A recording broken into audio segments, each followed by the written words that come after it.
안녕하세요. 오늘도 듀오와 원 시간이 됐고요. 저번 시간까지는 우주가 팽창한다는 내용이 허블 법칙에 대해서 배웠었고요. 이번 시간에는 우주가 팽창하는 데 있어서 어떻게 우주 초기에서부터 현재까지 우주가 어떤 과정을 통해서 진행이 되어 왔는지 그 내용을 설명하는 대폭발 우주론에 대해서 알아볼 거고, 또 이 대폭발 우주론이 완벽한 이론이 아니거든요. 그래서 그 이론을 뒷받침할 수 있는 급팽창 우주론에 대해서 추가적으로 배워보도록 하겠습니다. 대폭발 우주론이라는 게 뭐냐? 여러분들도 한 번쯤은 다 들어봤을 거예요. 이제 한글로 들으니까 좀 와닿지 않는 거지. 여러분들 빅뱅 우주론은 다들 들어보셨죠? 그걸 설명하는 게 한글로 얘기한 게 대폭발 우주론이고, 자, 일단 이 빅뱅 우주론이 나오게 된 과정을 얘기를 하면은, 가장 초기에는 이 우주가 수축도 팽창도 하지 않는 정적의 우주라고 생각을 했습니다. 예전 아주 과학자들, 그 우주 팽창, 허블이 우주가 팽창한다는 것을 밝히기 전까지는 과학자들은 이제 전반적으로 갖고 있는 생각이 우주는 가만히 있는다라고 정적 우주론을 생각을 했어요. 근데 허블이 우주 팽창을 발견하고 나서, 우주가 팽창한다는 것을 증명하고 나서 이 정적 우주론은 깨지게 되고, 두 가지 우주론이 이제 대립을 하게 되는데, 그게 바로 정상 우주론과 빅뱅 우주론, 이 대폭발 우주론입니다. 이 정상 우주론은 좀 정적 우주론에서부터 계속 생각을 이어서 온 사람들이에요. 우주는 최대한 변하지 않으려고 한다. 하지만 허블이 팽창을 발견했으니까 팽창까지는 인정을 하는데, 그 외의 것들은 최대한 변하지 않으려고 한다라고 생각한 게 정상 우주론이었어요. 그리고 빅뱅 우주론은 우주가 팽창하기 때문에 이거를 과거로 되돌리면 팽창이 아니라 수축을 쭉 할 거고, 그러면 우주는 가장 처음에는 한 점에서 시작했을 것이다. 그리고 한 점에 있던 물질들이 한 번에 폭발이 일어나면서 현재까지 그 폭발의 힘으로 인해 팽창하고 있는 것이다. 이렇게 얘기하고 있는 게 빅뱅 우주론입니다. 그래서 정상 우주론과 빅뱅 우주론을 좀 비교를 해보면, 우주가 팽창은 하지만 팽창된 공간에 새로운 물질이 생겨나서 우주의 이런 물리량들이 최대한 동일하게 이루어질 수 있도록 우주의 모든 것이 동등하고 시간에 따라 변하지 않는다고 생각한 것이 정상 우주론입니다. 요 빅뱅 우주론은 팽창함에 따라서 생길 수 있는 여러 변화들을 다 인정을 하는 거예요. 우주의 모든 물질과 에너지가 한 점에 모여 있다가 어느 순간 갑자기 폭발해서 팽창하면서 우주는 점점 식어졌고, 우주에 있는 천체들의 거리는 점점 멀어졌고, 이렇게 생각하는 것이 현재 요 빅뱅 우주론의 주장입니다. 그래서 요거를 좀 더 표로 해가지고 비교를 해보면은, 요 내용은 좀 쉬운 내용이긴 한데 그래도 문제에 가끔씩 나오는 녀석이니까 잘 봐두면 좋을 것 같아요. 자, 빅뱅 우주론과 정상 우주론. 일단 허블의 우주 팽창 이후에 정적인 우주가 요 두 가지로 대립된 거라서 허블의 우주 팽창까지는 다 인정을 하고 있습니다. 그래, 우주는 팽창한다. 빅뱅 우주론도 정상 우주론도 인정하고 있는 부분이고요. 대신에 우주의 질량과 밀도와 온도, 여기서 좀 차이가 있어요. 빅뱅 우주론은 우주의 질량이 일정하다고 봤습니다. 일정하다는 뜻은 우주 처음에 모여있던 한 점에서 시작한 질량들 그거 말고는 새로 생겨난 질량이 없다라는 거예요. 그리고 정상 우주론은 우주의 질량이 점점 증가한다고 봤습니다. 왜 이렇게 얘기를 했냐면, 우주가 팽창함에 따라서 우주에 존재하는 그 물질들의 거리가 이렇게 멀어지잖아요. 그러면은 우주에 변화가 생긴다고 이 사람들은 생각을 합니다. 그래서 그 변화를 최대한 막아주기 위해 우주가 팽창하면서 그 물질 사이에 어떤 공간이 새로 생겨나면 그 공간을 메꾸기 위해 새로운 질량이 생겨났을 것이다. 이렇게 생각하기 때문에 우주의 질량은 점점 증가한다고 주장을 했습니다. 그래서 우주가 팽창하면서 질량이 생기지 않는 녀석이랑 우주가 팽창하면서 팽창한 만큼 새로운 질량이 생긴 녀석이랑 비교를 하면 밀도랑 온도도 얘기를 할 수가 있어요. 부피가 커지는데 질량이 일정하니까 우주의 밀도는 빅뱅 우주론에선 감소를 하게 될 거고요. 그 다음에 부피가 팽창할 때 질량도 같이 증가하니까 이때 우주의 밀도는 정상 우주론에선 일정을 하게 될 겁니다. 특히 요 정상 우주론에서 지키고 싶어 했던 게 바로 이 우주의 밀도예요. 우주의 밀도가 변하지 않는다라고 이 가정을 하고 이런 주장을 했기 때문에 이 밀도를 변하지 않게 하기 위해서 이 질량을 새롭게 부피가 팽창된 만큼 새롭게 질량이 생겨났다 이렇게 얘기를 주장을 한 겁니다. 그래서 요 온도는 물질이 얼마나 그 같은 공간에 밀집되어 있느냐 밀도로 생각해도 거의 비슷하게 이제 얘기를 할 수가 있습니다. 얘네들이 이제 입자인데 입자들이 움직임을 갖고 있잖아요. 그때 이 움직일 수 있는 공간을 좁게 만들면 우리 입자들끼리 부딪히는 그런 공간이 더 좁아지니까 충돌이 막 일어나고 온도가 높습니다. 대신에 입자가 움직일 수 있는 공간이 넓어지면 쟤들끼리 충돌하는 그런 횟수도 줄어들게 되고 그러면 온도는 낮아지게 돼요. 그래서 부피가 커졌는데 새롭게 이런 입자들이 생겨나지 않았다라고 하면 온도는 감소를 하게 될 거고 부피가 팽창한 만큼 새로운 입자가 새로운 물질이 그 공간을 채우게 된다면 이때는 온도는 일정을 하게 됩니다. 그래서 빅뱅 우주론과 정상 우주론의 질량, 밀도, 온도를 잘 비교해서 봐주시고요. 특징은 빅뱅 우주론은 한 점에서 대폭발이 일어나서 우주가 점점 팽창했다 이렇게 주장을 했고 정상 우주론은 우주가 팽창하긴 하지만 그때 팽창하면서 생겨난 빈 공간을 같은 밀도로 채우기 위해서 새로운 물질이 계속 생성될 것이다 라고 주장을 했습니다. 그래서 모형은 이렇게 이 모형을 잘 봐주시면 좋을 것 같아요. 이 물질과 물질 사이의 거리가 우주가 팽창함에 따라 항상 일정한 요 모습이 정상 우주론이고 우주가 팽창함에 따라 물질의 거리가 점점 멀어지고 있는 게 빅뱅 우주론인 겁니다. 자, 이렇게 우주론 두 가지를 비교를 했고요. 근데 이제 정상 우주론은 틀렸다라는 것이 증명이 되게 됩니다. 그러니까 빅뱅 우주론에서 주장한 여러 현상들이 실제로 관측이 되는 거예요. 그래서 점점 더 이 빅뱅 우주론이 더 정설로 받아들여지고 있고 그래서 현재는 여러분들이 정상 우주론보다 빅뱅 우주론을 더 많이 듣고 익숙해지게 된 게 빅뱅 우주론이 살아남은 이론이 되어서 그런 겁니다. 그래서 이 빅뱅 우주론이 주장했던 내용을 좀 더 자세히 보면은 빅뱅 우주론에서 설명하는 우주의 탄생과 진화 요 내용이 초기에 있었어요. 그러니까 빅뱅 우주론 죄송합니다. 빅뱅 우주론을 주장한 과학자들은 과거에 한 점에서 물질이 모여있다가 폭발을 함에 있어서 그 시간이 지남에 따라 이런 식으로 우주가 변했을 것이다. 현재까지 이제 진행이 되어 왔을 것이다. 라고 가상의 시뮬레이션을 돌려본 겁니다. 한 점에서 시작해서 폭발해서 이렇게 커져 왔다면 이런 과정을 거쳤을 것이야. 라고 예상을 한 거죠. 그리고 실제로 이 예상에서 했던 그 내용들이 그 우주에서 관측으로 증명이 됐기 때문에 얘네들이 했던 말이 맞네? 라고 하면서 빅뱅 우주론이 이제 채택이 되고 정상 우주론이 쇠퇴하고 그렇게 된 과정이에요. 어쨌든 얘네들이 했던 얘기를 보면은 초고온, 초고밀도 그러니까 우주가 모든 물질이 한 점에서 모여있다가 빅뱅, 대폭발이 일어납니다. 그래서 빅뱅 직후에 기본 입자, 쿼크나 전자 같은 것들이 생성이 되고요. 그리고 우주가 점점 팽창하면서 우주의 온도가 낮아지니까 입자들이 서로 결합할 수 있는 그런 속도가 돼요. 너무 빠르면 지들끼리의 움직임이 세서 그 인력을 무시하고 막 이렇게 돌아다닐 수가 있는데 좀 온도가 낮아지면서 이 기본 입자들이 결합을 할 수가 있게 됩니다. 그래서 양성자와 중성자가 만들어져요. 그리고 더 우주의 시간이 지나서 우주가 팽창이 진행됨에 따라 이제 우주의 온도가 막 떨어지니까 빅뱅 후 약 3분이 되었을 때 우주에서 양성자와 중성자가 결합하는 핵합성 과정, 요 수색융합 반응이 우주에서 일어납니다. 별에서 일어나는 게 아니라 수색융합 반응이 우주에서 일어나요. 그래서 헬륨 원자핵을 만들어냅니다. 그러니까 요 우주 초기에는 입자들, 기본 입자들만 있었어요.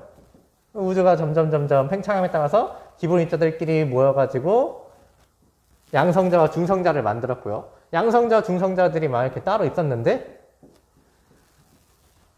수색 융합 반응을 할 수 있는 온도에 도달하니까 양성자랑 중성자가 결합하는 수소의 융합 반응들이 일어나는 거죠. 결합해서 헬륨 원자핵을 만드는 이 수소의 융합 반응이 우주에서 일어나는 겁니다. 근데 이때 이 빅뱅 우주론을 주장했던 사람들이 얘기했던 이 수소와 헬륨의 개수비가 있었어요. 개수비, 아니, 양성자와 중성자의 개수비. 그래서 결과물로 나온 수소와 헬륨의 질량비, 이런 예상했던 값이 있는데, 그들이 뭐라 얘기했냐면,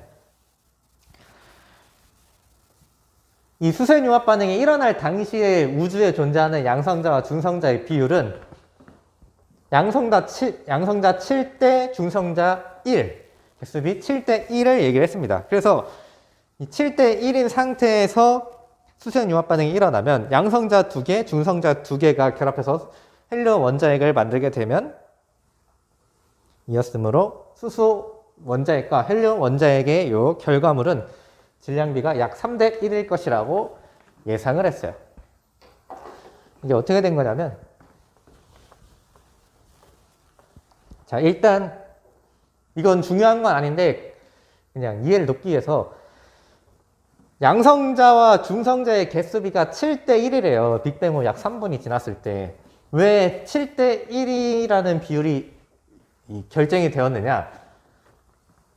우주의 온도가 높았을 때, 3분 이전에 우주가 충분히 팽창하지 않았을 때, 그래서 온도가 높았을 때는 이 양성자가 중성자로 변하고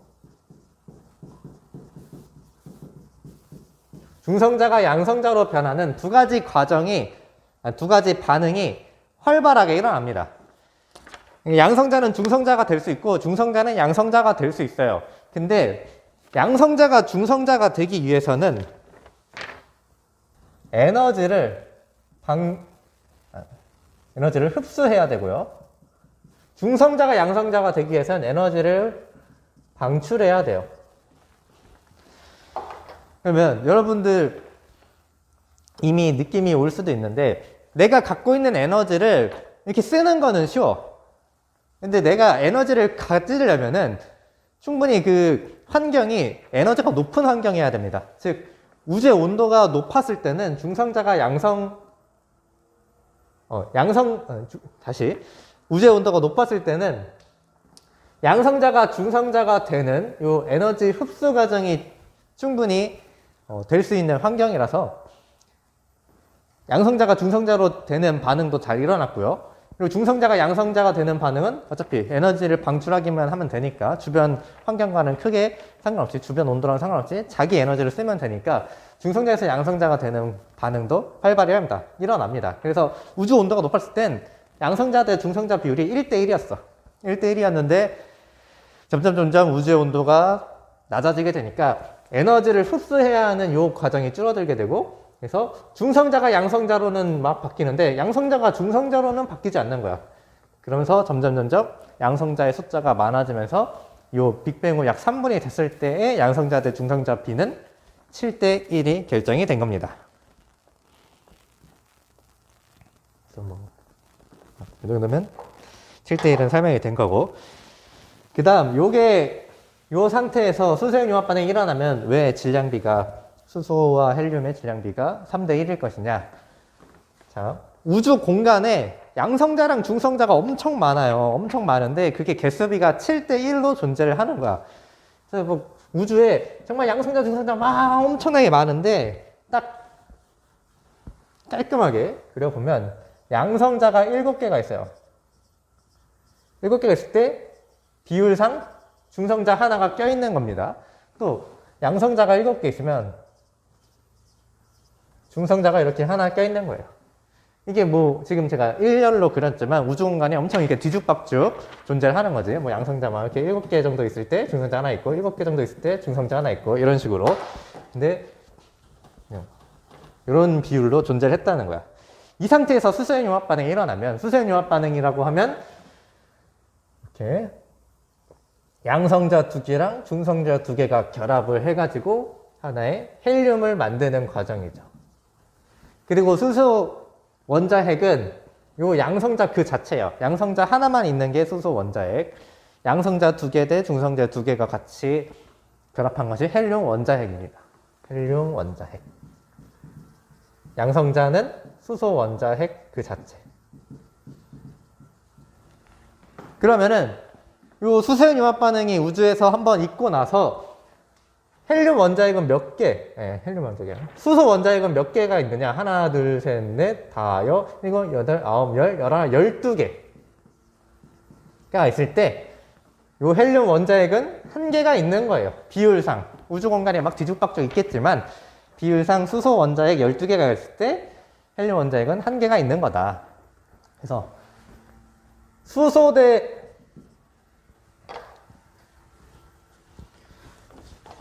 잘 안 나와서 다른 색깔.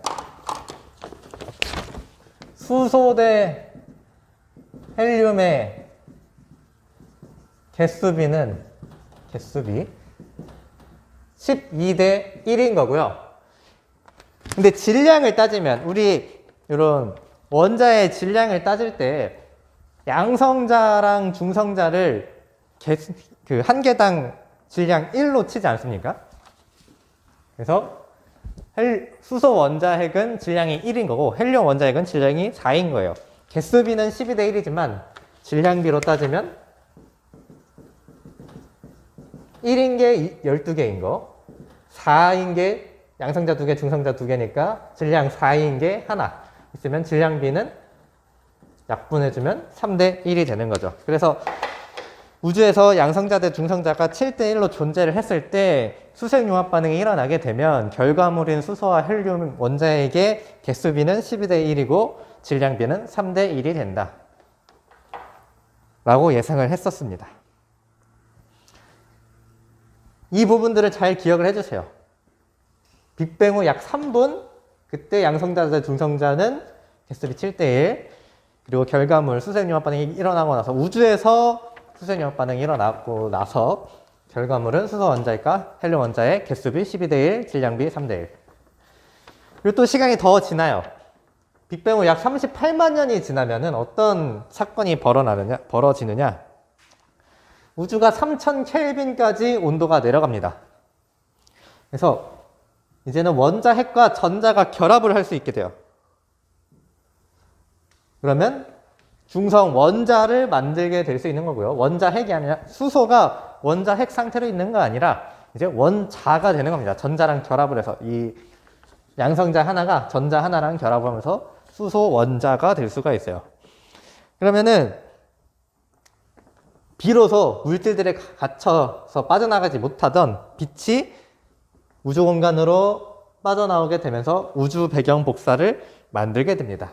그래서 요거를 불투명한 우주에서 투명한 우주로 전환된다고 설명을 해요. 이게 무슨 말이냐면 이 38만 년 이전에는 입자들이 너무 많았어요. 우주 공간에. 우주에 이렇게 공간이 있는데 우주 공간이야. 어떤 한 공간. 빛이랑 물질이 막 섞여 있습니다. 근데 물질들이 원자핵이랑 전자가 이렇게 막 정말 이 우주 공간을 꽉 채우고 있는 거예요. 헬륨 원자핵도 있고 수소 원자핵도 있고 전자도 막 이렇게 많고 그러니까 빛이 직진을 할 수 있어야지 물질들에 가로막히지 않고 직진할 수 있어야지 빛이 물질로부터 빠져나올 수가 있는데 이 물질이 많으니까 빛이 직진하지 못하고 이렇게 물질을 막 튕기면서 막 이렇게 갇혀 있습니다. 어디 한 곳으로 가지 못하고 빛이 물질 속에 갇혀 있어요. 그래서 빛이 빠져나오지 못하고 물질에 갇혀 있었다라고 이걸 설명하는 용어가 불투명한 우주라고 얘기를 합니다. 제가 그 주기활성의 내부 구조 할 때 불투명도가 높다 이런 얘기 했었죠. 투명도라는 게 빛이 투과할 수 있는 정도를 뜻하는 거였고 불투명하다는 건 빛이 잘 투과할 수 없다라고 얘기를 했었어요. 그래서 이 우주는 빛이 잘 통과할 수 없는 불투명한 우주였고 근데 38만 년이 지난 후에 이 전자랑 원자핵이 결합을 하면서 이렇게 물질들이 좀 듬성듬성해집니다. 이 원자핵이랑 전자가 너무 많았을 때는 공간이 없어서 빛이 빠져나가지 못했는데 이제 빛이 이렇게 직진할 수 있는 그런 자리들이 공간들이 막 생겼어요. 그래서 이 38만 년 이후에는 투명한 우주로 전환이 됐다라고 설명을 합니다. 그래서 38만 년 이전에는 불투명한 우주, 빛이 뭐 물질에 갇혀 있었음, 빛이 빠져나가지 못했음, 이런 용어들로 설명을 하고요. 38만 년 이후에는 투명한 우주 또는 빛이 비로소 물질로부터 빠져나왔다. 아니면 빛이 직진할 수 있었다. 뭐 이렇게 그런 용어들을 가지고 설명을 합니다. 여기서도 기억해야 될 게 빅뱅 후 약 38만 년, 그때 우주 온도 3000켈빈, 이때 우주 배경 복사가 비로소 빠져나올 수 있어서 우주 복사를 이루게 되었다. 우주 배경 복사를 이루게 되었다. 라고 얘기를 합니다. 그러니까 38만 년 이전에도 우주에 빛은 있었어.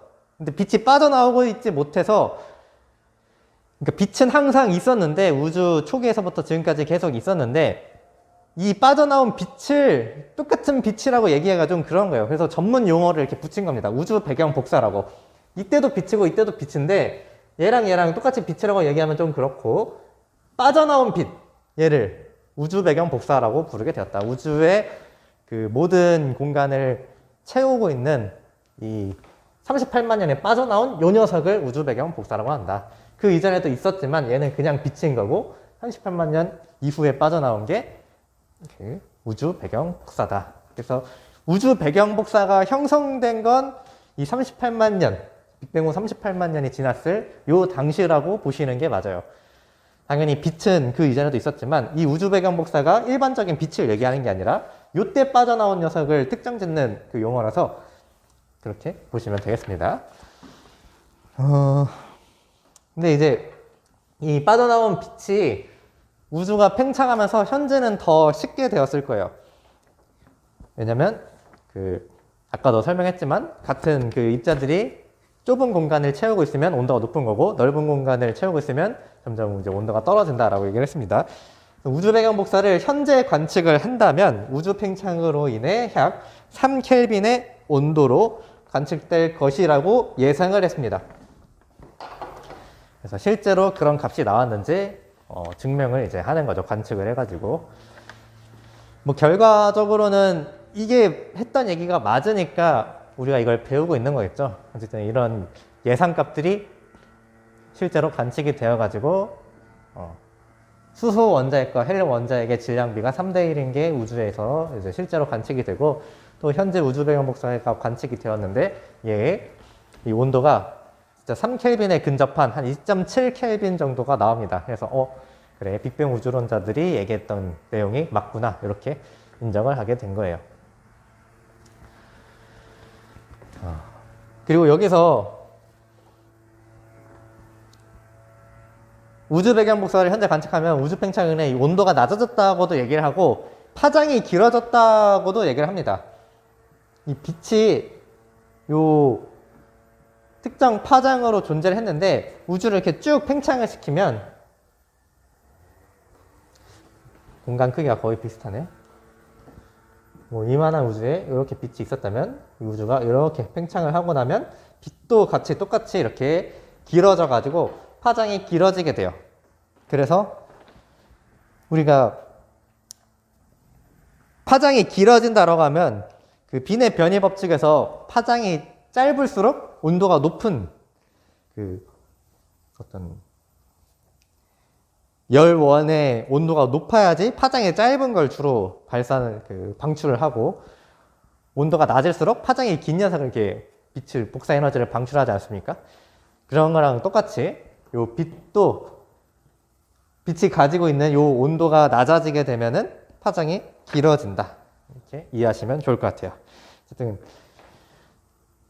처음 우주 배경 복사가 빠져나왔을 때 온도는 3000켈빈이었고 현재는 우주 팽창으로 인해 3000켈빈이 3켈빈까지 줄어들게 되었다. 그럼으로써 원래는 파장이 짧은 빛이었지만 현재는 파장이 긴 빛으로 관측이 된다. 그런 얘기인 겁니다. 그래서 학습지 뒷장을 보시면 대법발 우주론의 증거가 나와요. 어쨌든 이들이 주장했던 수소 대 헬륨의 질량비, 수소 원자핵과 헬륨 원자핵의 질량비 3대 1이 발견이 되고 2.7켈빈의 우주 배경 복사도 발견이 됐습니다.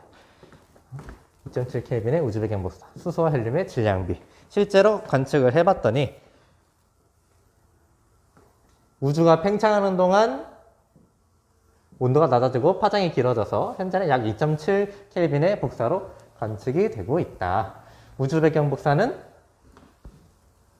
빅뱅 후 약 38만 년, 우주의 온도가 약 3000 켈빈, 일대 방출된 녀석.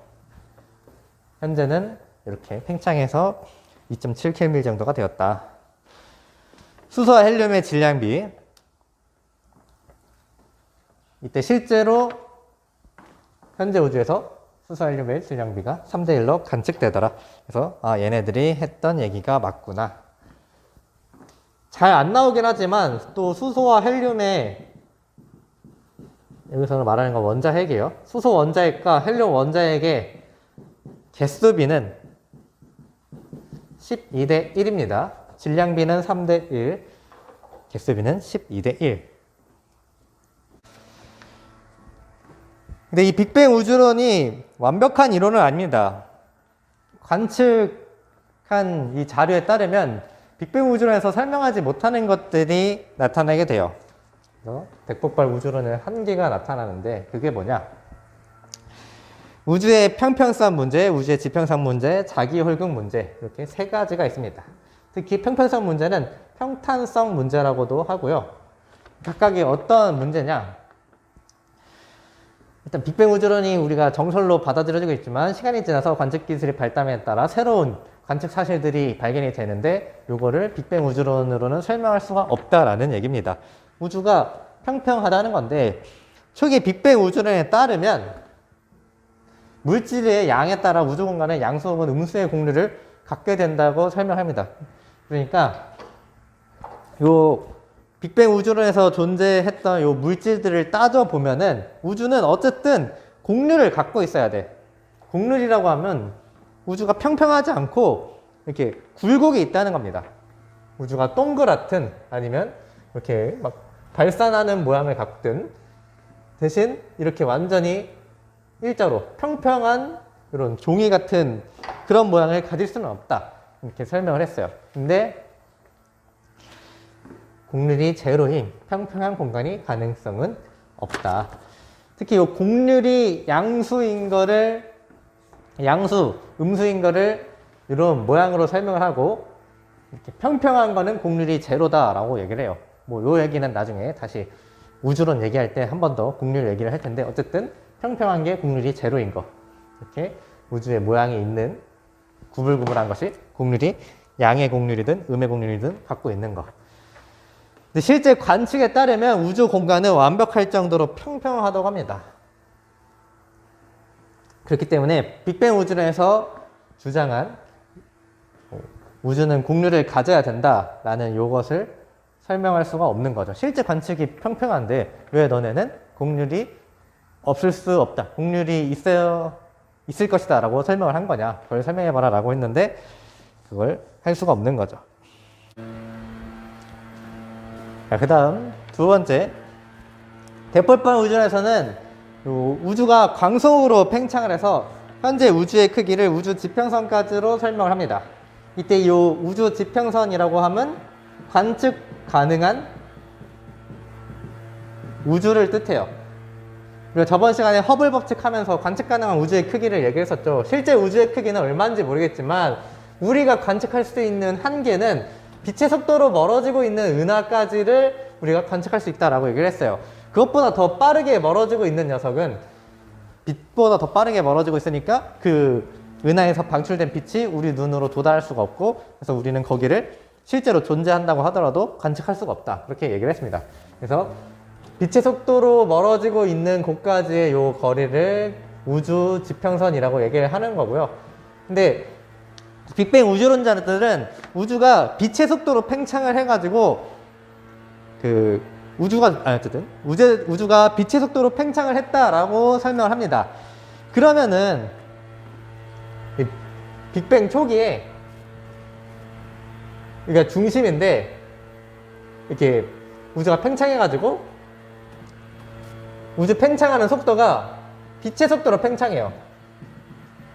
그러면 여기 우주 지평선 끝에 있던 녀석이랑 양 끝에 있던 녀석이 서로 이렇게 만나려고 하면은 빛의 속도로 멀어지고 있는 녀석이, 그러니까 빛이라는 녀석은 빛의 속도로 다니는데, 빛의 속도로 그 반대쪽에 있는 빛이랑 만나려고 하는데, 얘가 빛의 속도로 떨어지고 있으면 얘네들은 서로 만날 그 환경이 절대 만들어질 수가 없는 거죠.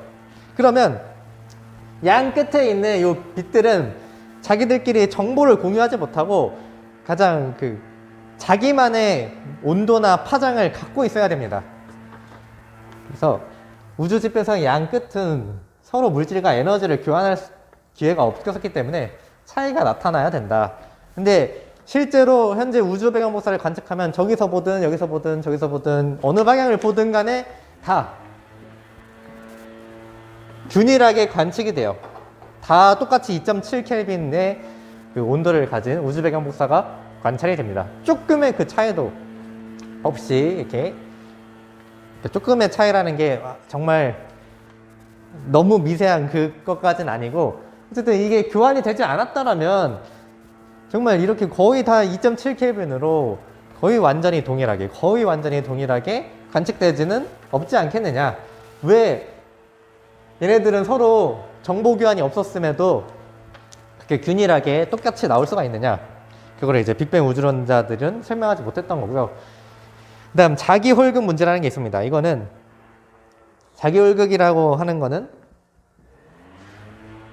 N극과 S극이 동시에 존재하는 보통의 자석과는 달리 하나의 극만 존재하는 이론적인 입자를 자기 홀극이라고 불러요. 이 빅뱅 우주론에 따르면 초기 우주에서 형성된 자기 홀극이 많이 존재를 해야 된다고 주장을 합니다. 근데 현재까지 자기 홀극은 발견되고 있지 않아요. 빅뱅 우주론자들에 따르면 자기 홀극이 많아야 되는데 왜 단 하나의 자기 홀극도 우리한테 관측이 되고 있지 않느냐, 이거를 물어보는 거죠. 제가 설명을 하고 있는데 밖에서 공사를 너무 시끄럽게 해가지고 이 영상에 찍힐지는 모르겠는데 되게 좀 버벅이고 너무 신경이 쓰여서 매끄럽지 못한 점은 좀 이해해 주세요. 어쨌든 빅뱅 우주론자들한테 그래 네가 말한 그 수소 헬륨 원자핵의 질량비도 잘 관측이 되고 우주 배경 복사도 2.7켈빈으로 잘 관측이 되는데 이런 것들은 어떻게 설명할래? 라고 물음을 던지는 거죠. 근데 우리 과학의 발달사를 잘 보면 항상 어떤 식으로 이런 걸 대처했냐면 새로운 무언가 좀 억지스러워 보일 수도 있지만 뭔가를 하나 끼워 넣어서 이거를 설명을 합니다. 예전에 그 지구가 태양을 돈다라는 것을 인정하지 못해서 관측상 이제 발견된 그 태양이 중심에 있고 지구가 태양을 돌고 있는 게 더 자연스러운 모습들이 실제 관측상 이제 나타나게 되는데, 그때 그 천동설을 주장했던, 그러니까 태양이 지구를 돈다라고 주장했던 사람들은 막 주전원이란 걸 도입을 해가지고 괜히 우주를 되게 어렵게 만들고 억지스럽게 설명을 했던 부분들이 있긴 있어요. 그래서 이 빅뱅 우주론에서도 제가 감히 판단하기에는 좀 그렇지만 약간 그거랑 비슷한 느낌으로 무언가 이제 새로운 그 주장을 첨가해서 이 빅뱅 우주론을 좀 지키게 됩니다. 근데 이게 진짜로 저도 이거를 완전히 깊게 공부해 보지는 않아서 실제로 이게 억지스러운 건지 아니면은 되게 타당한 얘기인지는 잘 모르겠어요. 아무튼 간에 교과서에서 설명하고 있는 거는 이 빅뱅 우주론에 급팽창이 있었다. 우주 초기에 급팽창이 있었기 때문에 앞서 말한 문제들이 이제 나타나고 있는 것이다 라고 설명을 합니다. 그래서 급팽창 우주론은 빅뱅 우주론과 다른 게 아니라 빅뱅 우주론에 급팽창을 넣은 좀 진화된 빅뱅 우주론이라고 보시면 돼요.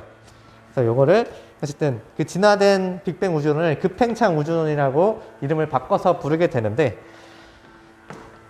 자, 정의는 뭐냐? 빅뱅 직후 10의 마이너스 35승 초 무렵에, 요거는 중요하지 않아요. 언제 일어나는지는 중요하지 않고, 그러니까 빅뱅 거의 직후 아주 얼마 되지 않아서 우주가 매우 짧은 시간 동안, 특히 이 빅뱅 직후 아주 짧은 시간 후에 아주 짧은 시간 동안만 빛보다 빠른 속도로 급팽창이 급팽창이라는 것을 겪었다라는 겁니다. 빛보다 빠른 속도로 급팽창을 겪었다. 그래서 현재 우주가 만들어졌다라는 건데, 급팽창이 생기게 되면 어떤 그 현상들이 나타나게 되냐면, 그 앞서 말했던 세 가지 문제를 설명을 할 수 있게 돼요. 이 내용은 빅뱅 우주론 베이스에 급팽창만 추가한 그런 이론입니다. 우주 초기에 급팽창이 있었다. 급팽창만 추가. 그런 이론인 거고. 그래서 이런 식으로 우주가 팽창했을 것이다 라고 설명을 하는 겁니다. 우주 초기에 천천히 팽창을 하다가 어느 순간 갑자기 확 아주 빠르게, 그러니까 우주가 이렇게 한 점에서 시작했는데 조금씩만 커지다가 갑자기 확 이렇게 커지는 순간이 있었다라는 거예요. 그리고 나서 이제 빛의 속도로 급팽창이 있고 나서 그 이후에 다시 빛의 속도로 팽창을 하게 되었다라고 설명하는 게 요 급팽창 우주론입니다. 그래서 그 자료를 이렇게 표현을 한 거예요. 처음에 천천히 팽창하다가 확 팽창하고 그 이후에 이렇게 허블 법칙에 따라서 일정한 팽창 속도로, 거의 일정한 팽창 속도로 팽창을 하게 되었다. 그때의 이 우주의 모습을 보면은 우주의 지평선, 그러니까 관측 가능한 우주, 여기가 이 거리에 있는 이 우주가 빛의 속도로 팽창하는 걸 가정했을 때 우주의 크기고, 급팽창을 넣어가지고 초기에는 빛의 속도로 팽창한 게 아니라 초기에는 빛의 속도보다 좀 작은 속도로 팽창을 하고 있었다. 그래서 우주의 지평선은 빛의 속도로 팽창하는 녀석.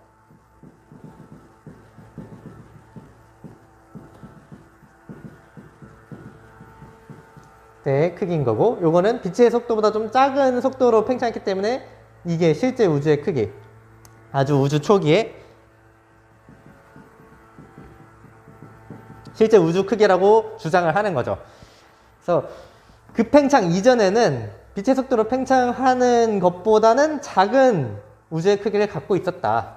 그리고 급팽창이 이루어지고 나서는 이게 빛의 속도로 팽창했을 때 우주의 크기고, 이게 실제 우주의 크기입니다. 급팽창이 있고 나서는 빛보다 더 빠른 속도로 팽창한 요 부분들이 있어가지고 현재 우리가 관측할 수 있는 우주는 여기까지인 거고, 그리고 그 뒤로도 더 큰 우주가 있다. 이런 식으로 설명을 하는 거죠. 어쨌든 이거의 결과로 앞서 말한 문제를 해결할 수가 있는데,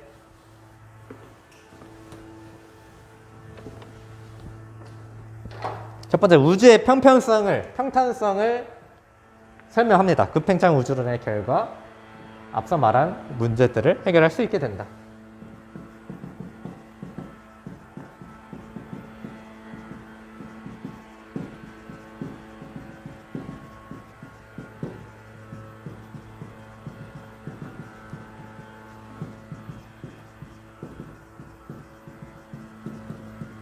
빅뱅 우주로 설명하지 못했던 것들을 설명 가능하게 되었다. 자, 일단 급팽창이 발생을 하면은 곡률이 작아지기 때문에 우리가 관측할 수 있는 영역에서는 곡률이 있다고 하더라도 감지할 수 없다라고 설명을 합니다. 즉, 현재 우주는 빅뱅 우주론에 따라서 곡률을 가지고 있는데, 우리의 관측 기술로는 이 미세한 곡률을 관측할 수 없고, 우리 눈에는 곡률이 없는 것처럼, 평평한 것처럼 관측될 수밖에 없다라는 얘기예요. 우주가 곡률을 갖고 있더라도 급격한 팽창을 겪게 되면 관측되는 우주의 영역은 평탄하게 보일 수밖에 없다. 이런 얘기입니다.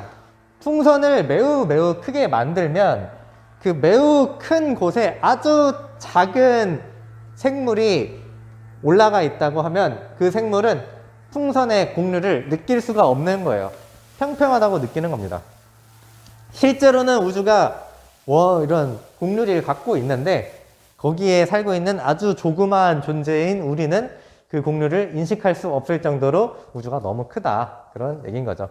이렇게 실제로는 막 엄청 곡률을 갖고 있지만, 이것도 좀 작은 거죠. 진짜 엄청 크게 그리면 여기에 막상 살고 있는 아주 조그마한 존재는 요 공률을 느낄 수가 없다. 평탄하게 느낄 수밖에 없다. 좀 억지 같죠? 이걸 설명하고 싶으면 실제 공률이 있다는 걸 주장해야 되는데 우리는 공률을 관측할 수 없는 게 정상이다 라고 방어를 한 거죠.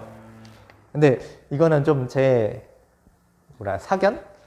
개인적인 의견인 거고 실제로 뭐 그럴 수밖에 없는 이유일 수도 있어요.